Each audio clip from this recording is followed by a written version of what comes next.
አውሮፓ ትልቁ የማርያም ሐውልት ተመረቀ።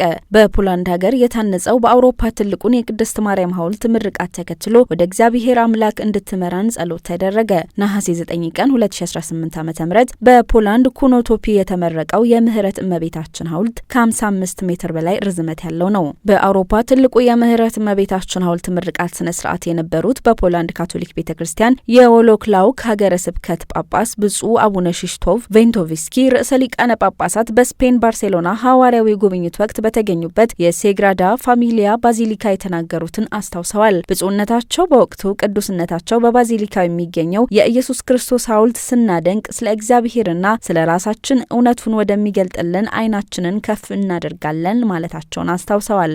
ብፁዕነታቸው በዚህ በፖላንድ ኩኖቶፒ ደግሞ ዓይናችንን ወደ እግዚአብሔር ወደምትመራን ቅድስት ማርያም ሐውልት ቀና እናደርጋለን፣ የምህረት እመቤታችንም ስለ አምላካችን ታስታውሰናለች ማለታቸውን ቫቲካን ኒውስ ዘግቧል። በአውሮፓ ትልቁን የእመቤታችን ቅድስት ድንግል ማርያም ሐውልት ያሳነጹት ፖላንዳውያን ሚሊዮነር ጥንዶቹ ሐውልቱ ለእግዚአብሔር ያላቸውን ምስጋና ለመግለጥ ያሳነጹት መሆኑን ገልጸዋል።